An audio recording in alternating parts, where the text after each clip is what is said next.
இறங்கி வேலை பார்க்குறது நான். கயத்தில் இறங்கி 3 மாடியா 4 மாடியோ தொங்குச்சாரத்தில் தொங்கி பெயிண்ட் அடிக்கிறது நான்.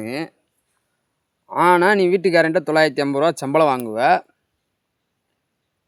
என்னையா 700 சம்பளம் தரேன்னு கேட்டோம்னா நீங்கள் பார்க்குற வேலைக்கு போதும்ன்றியா. ஏண்டா வெயிலில் அதுவும் நீ வெயில் காலம் ஆரம்பிச்சிரு, நீ சித்திரை மாதம்லாம் வந்துச்சுன்னா மண்டையை பிளந்துடும். முதுகுலாம் பின்னாடி தொங்குச்சாரத்தில் உட்காந்தோம்னா எரிய ஆரம்பிச்சிடும். காலுலாம் சூவை பிடிக்க ஆரம்பிச்சிடும், விண்ணுன்னு தெறிக்க ஆரம்பிச்சிடும் கால். இவர் வெள்ளையும் சொல்லியுமே வேட்டி சட்டையை போட்டுக்கிட்டு பவுசாக வருவாராம். இவர் நோகாமல் ஒரு ஆளுக்கு 250 ரூபா மணி எடுத்துகிட்டு போயிடுவாராம். இதில் 10 பேர் வேலை ஆக்குறியான். ஒரு நாளைக்கு 250 ரூபா மணிக்கு 10 பேர்த்துல கொள்ளையடிக்கிறான்.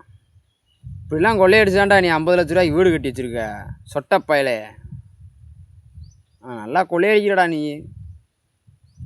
வேறு வழி இல்லாமல் உன்ட்ட வேலைக்கு வரான் இவர், உனக்கு வேலை கொடுக்குறான் இவர் வீட்டுக்காரங்க. அவங்கள சொல்லணும், இதில் பெயிண்ட் மீதுச்சுன்னா தூக்கிட்டு போய் கடையில் வச்சுக்கிற. அதே பெயிண்டையே திருப்பி ஏதாவது ஒரு வீட்டுக்காரன் ஏதாவது வேலைகளை ஆப்புறது அமைஞ்சுன்னா திருப்பி அந்த வீட்டுக்கு அப்படியே இந்த வேலையை தள்ளி விட்டுற. சைஸா புது வேலை தான் இப்போ தான் எடுத்தோம் அப்படின்னு. உலக மகா திருடன்டா நீ.